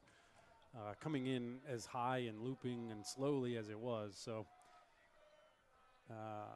you guys watching at home can go back and decide for yourselves whether the call was correct or not, but we'll take it. And it's funny, the appeals to the ref, usually in a lot of sports, you can't really even engage with the referees on stuff. But does that get called back if the County players don't absolutely lose their minds and get in his face? Well, and I think you saw from the Kalamazoo reaction, too, they were pretty sheepish and just grabbed the ball and tried to put it back on the center circle. They kind of knew it was up there, too. Here's a County free kick. Left-footed strike, blocked away by the wall. Might fall to Larson here. What can he do? He uses some good feet there to get away from the defending players. Rosine plays it to Pearson. Pearson's got two blue shirts on him. He plays it back to Rosine. And that one just didn't quite link up there. Didn't work out there, Rob, but that's a little Mr. Soccer connection we have there on the left side. Good note there. Yeah, two Michigan Mr. Soccers. Is that Pearson getting a yellow? The referee and Pearson just don't splice, it would seem. That's like the third or fourth whistle against Pearson. That time Pearson gets a yellow card. Must have been for chirping, too. I mean, there was no play there, so he must have just been giving him an earful. Oh, he kicked the ball away. Yeah, that'll do it. Yeah, that'll do it. There's a Kalamazoo substitution number 11 going off. That would be Anthony Ujoa. Hopefully I'm saying that player's name right. But he exits the fray in the 77th minute. I'm reading it wrong. I'm not sure who went off because number 11 is still on here, but that sure did look like an 11 as he was departing. Excuse me. We'll try to update as best as we can. Well, that's all right, Rob, because number 7 has checked in, and we don't have a number 7 on our list. And that's just kind of the charm of ball at this level sometimes. It's all about the player wearing the shirt rather than the name of the player wearing the shirt, I guess, for lack of better terms. But we're back underway here off the big, meaty boot of Marko Matovsky, and it's back once again. The newly added number 7 gets things going, now sprayed to the left-hand side. Kalamazoo, can they muster something? I'm sure they're frustrated after seeing their penalty attempt taken off the board. Long, hopeful ball rolling, bouncing for the run of Braden Stevanovic. Stevanovic not able to get there. And Lindeworth sends things quickly back the other way. Long, hopeful ball, bouncing, dangerous, and thankfully into the midriff of the Kalamazoo or the county goalkeeper. But that was a dangerous floating ball right there on the edge of the 18-yard box. Well, I think that's one where Rocco's going to say, oh, I got it. This is no problem. But then this is Andrew direction. Oh, the offside flag comes up. Yellow card the goalie, right? He kicked it away. Go on, Nolich. I was saying Rocco, I think, would have felt that he had that under control. He was shielding the attacking player and letting Matovsky come onto the ball. But as you're sitting up here watching, it's like, oh, boy, can we make a play and clear that out? Yeah, you never want to see a ball bounce in that situation. That's what they say. You never let it bounce back there because it generally causes havoc and nothing good comes of it. And in that only is multiplied by playing on a turf surface, which has bigger bounces and the spins are greater, and sometimes there can be some unpredictability there. Thankfully, the turf here better than at other places, but playing on a lot of American soccer is played on turf like this, so the players are used to it. But definitely something to be adjusted to. Like I know the international players definitely have to adjust to it. Not too many surfaces like this outside of the country, especially outside of like really northern European places. But Rocco Del Giudice, the Italian, I'm sure didn't play on surfaces like this before he came stateside. Same with Chick at Mayo, the defenseman. So the starting center backs probably not as natural on this surface, but plenty of experience collegiately, I'm sure, playing on surfaces like this.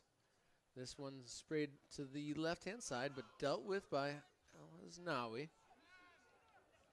The ball is just pinning back and forth right now for the last few minutes here. It's just been a volley one way and a volley back. There really hasn't been much controlled possession for either side as this one is where's the middle? Off the rails. Where's the middle of the field? There was a lot of almost like basketball style where they're bringing it up. This one falls kindly to the left foot of the Kalamazoo number 7, but he rockets that well away from the county goal.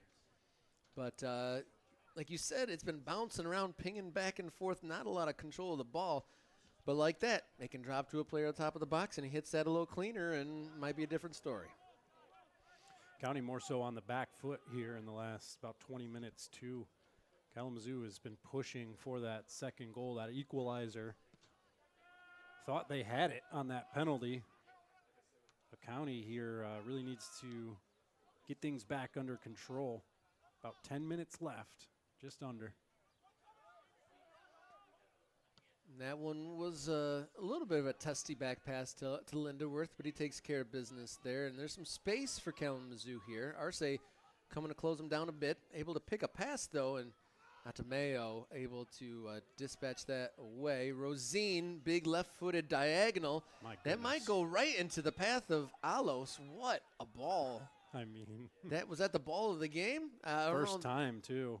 Yeah, that was lovely, and that one just off the foot of Stevanovic, unfortunately, and it goes back to the visitors, and they come quickly. They are pushing for an equalizer. They didn't secure any points in their opening match, so I'm sure they're desperate to get on the board. Only 12 games in the regular season. There's 6 teams and only 1.5 playoff spots. You have to win the division or come in a really good second place to make it to the postseason. County vying for their first postseason berth here in the 10th season. Here's Larson going wide right. Alos, who's had a really solid game, he centers the ball, and that was towards Stevanovic. Not able to get that on frame. And Rob, the next two coming up for Kalamazoo, Wednesday they are at Kalamazoo, and then next Saturday at Flint. So they are in a tough stretch of their schedule with 3 games away from home, having dropped their home opener. So kind of backs up against the wall. Every point matters when there's such a high bar to make it into the postseason. And so many competitive teams in this division historically. Anywhere from Flint City Bucks, Ann Arbor, Kalamazoo, Midwest has had a couple good years. And here comes Larson on the right. County would love a second goal, but won't come from that as it's taken off the big forward's toe. And again, not a lot of midfield, just one side to the next. I'm sure this is testing the fitness and endurance of these players, and that one falls apart. Once they get into that attacking third, it fell apart once again. Who can muster some quality here? And this Rosine feeds Jirakshin, who's been a little bit quieter in the second half. It's been a different job up there for him, and not necessarily his strongest skill set where you're trying to relieve pressure. Here's Pearson with the right foot, and he makes the Kalamazoo goalie scramble to his right, but not quite enough from that distance to beat the big goalie. And I do like that effort, though. It was open for him, so, fair dues for that's a foul there in the middle of the box. He pulled him down. Del Gadice getting under the Kalamazoo player's skin. There was no card there. That looked like pretty cardable offense there, grabbing him by the shoulder and pulling him all the way down to the ground. Here's Stevanovic. He feeds Pearson. Pearson, can he feed Jirakshin?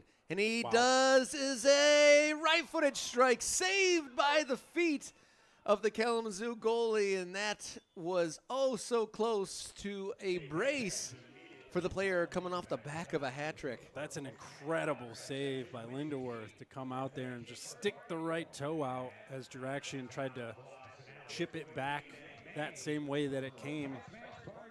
That was the best. That was the best moment in a County shirt for Kyle Pearson. Yeah. That curling right-footed pass right into the path of Jirakshin allowed it to go across his body onto his right foot into a great shooting position. But here's Rosine on the far side to deliver a corner into the box, and that's well over all the men in purple. Everybody was near post. He put that far post. But wow, Pearson, what a pass, and that would have been a highlight reel goal. That would definitely been the Weiss distilling shot of the match had that gone in. But still 2-1 it remains with just over 5 minutes and stoppage time to go. In case you're just joining us, my name is Robert Kerr alongside Mitch Gatzke and the OCFC stream team at Royal Oak High School Stadium for Great Lakes Division action in the USL League 2. It is 2-1. It was a Andrew Jirakshin header off of a corner in the 12th minute, and then 3 minutes later, a Kalamazoo free kick found the bottom corner from about 30 yards out. And then in the second half, or actually in first half stoppage time, right before the halftime break, it was Timmy Alos to make it 2-1, and we haven't had any goals in the second half, but there's been plenty of action as Kalamazoo looked to feed it into the box, and the go-ahead goal scorer as it stands, Timmy Alos blocking that one for a throw-in on the far side, and just a kind of a defensive job to do here in the final few moments. Remind folks that you can catch TST versus this OCFC side in a charity exhibition match on the grass field at Oakland University on Sunday afternoon. It'll be a nice afternoon at the park. Maybe bring a picnic or something like that, maybe. I don't want to put any vendors out, but a very pleasant setting there up in Rochester on the campus of Oakland University. And then Oakland County are on the road a week from today up in Lansing. And then our next USL 2 home match, where we'll be broadcasting right here, is on the 31st of May when Oakland County welcome AFC Ann Arbor. 3 substitutions here for Kalamazoo. Bringing in some fresh blood for a final push, trying to get something out of this game. It'll be a rough 2.5, 3-hour drive if they come away with nothing, I'm sure. And Larson hits the deck there, nothing called. Wow, some good speed there from Alos. Right-footed strike. Doesn't get it on target, though. But Alos, I don't remember him having those kind of jets last year. Do you? No, he's, I think, elevated his game. Oh, here we go, Rob. Oh, my goodness. Quick shot there. Direction put one goalward after a turnover, and another strong save from Lindeworth. Don't look away from this one, folks. No. We got 3 minutes plus stoppage time. 1-goal game. Kalamazoo desperate to get something out of it on the road. Oakland County looking to get 6 out of 6 in their opening 2 matches here in the purple patch of Royal Oak. That one's headed up in the air by Rocco Del Gudice, bouncing around at the top of the 18-yard box. Closed down, no shot there. Left-footed strike, blocked again. And now eventually cleared. I think that was by Kyle Pearson, only as far as the Oakland County bench. Some more defending to be done. Headed away. Right back down, or right back over to the visitors. You feel that there's going to be one more chance. Not sure for which team, though. County have had, although all the goals came in the first half, there's been a plethora of chances. As Kalamazoo try to keep that in, and it looks like it went out of bounds for a goal kick, and that whole cross and centering sequence ruled off. Probably the biggest moment of the second half was the penalty kick that was disallowed. Kalamazoo got themselves a penalty and looked like they had tucked it in for the equalizer, but after some protests and a referee review, looked to have been a double touch and no goal. And here remains 2-1. And here comes County down the outside, looking to seal the deal here. Centering towards Larson and defended away by Kalamazoo there at the last second. That ball had eyes for Larson, but enough blue shirts to take care of that one as Kyle Pearson knocking that out of bounds to slow down whatever counterattack might have come from that sequence. Still, this second half has had almost no action in the middle of the park. It's either been one end or the other. And since we're getting into the final moments, I think it is time for us to clear the Weiss Distilling premium shot of the match. If you were to pick one out, what would it be, Mitch? For me, it was Timialos. The second goal that stands to be the game winner. He really blasted that one home. Top shelf. Made no mistake about it. Left no chance for Lindeworth, who's had a great game in goal for Kalamazoo. Gave him no chance to stop that one, and right now it is the difference. Yeah, so Timialos starting where he left off last year. Goals in back-to-back games. Andrew Duraxian, he had 3 on opening night. The first one, the opener of tonight.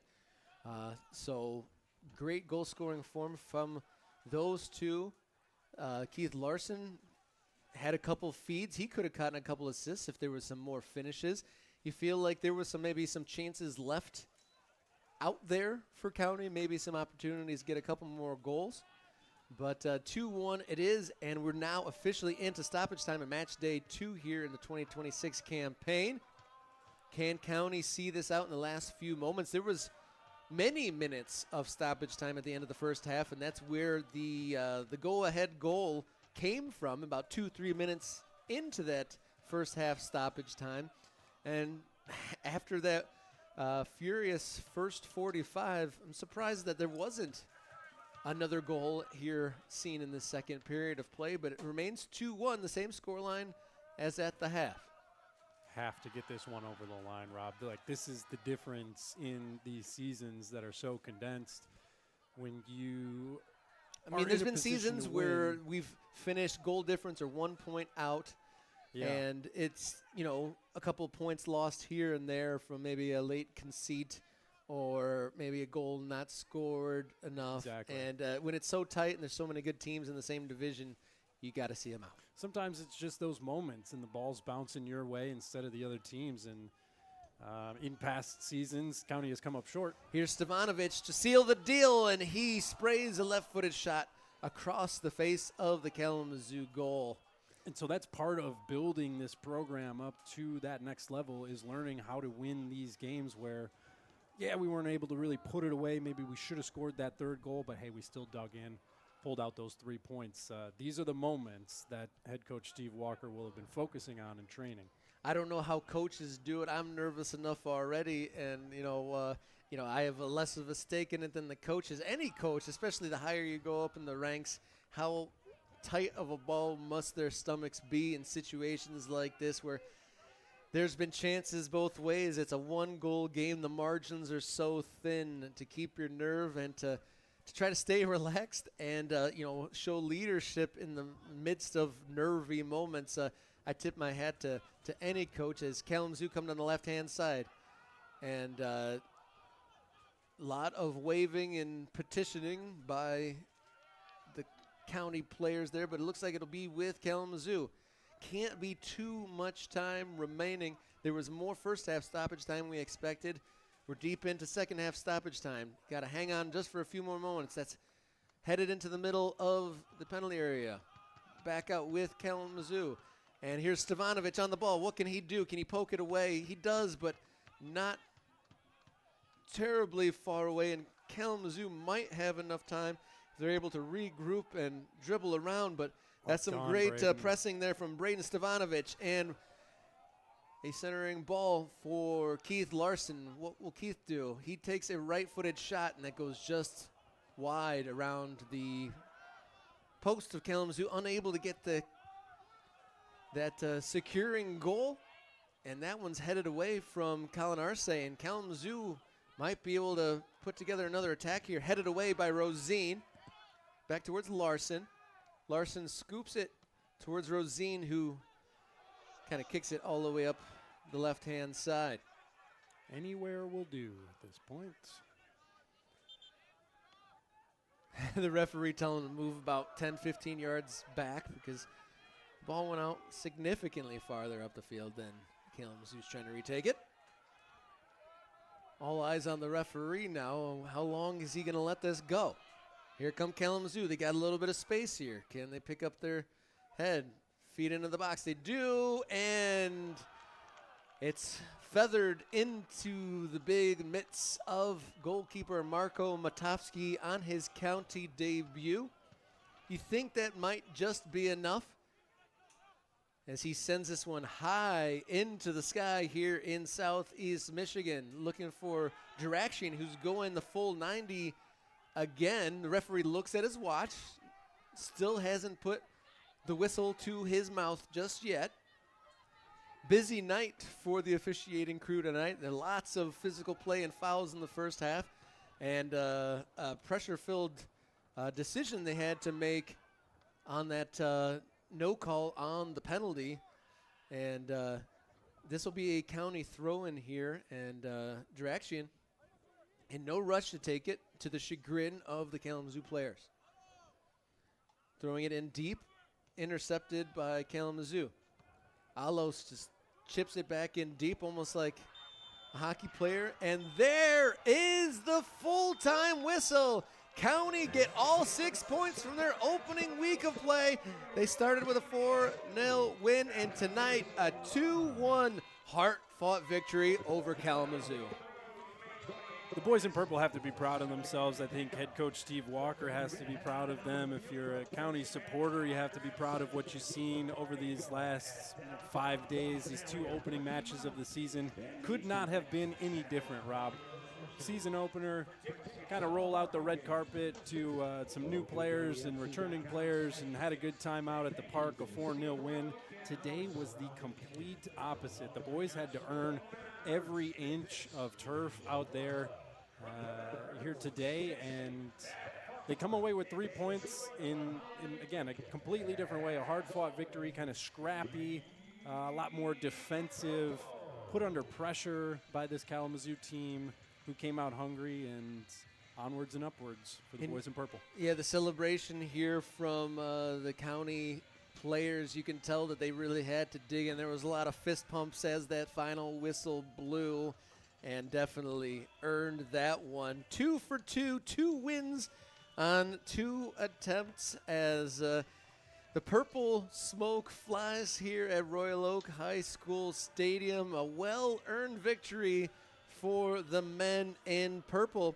So the next time we will see them, we're going to be broadcasting on We Are Soccer for the TST send-off charity match.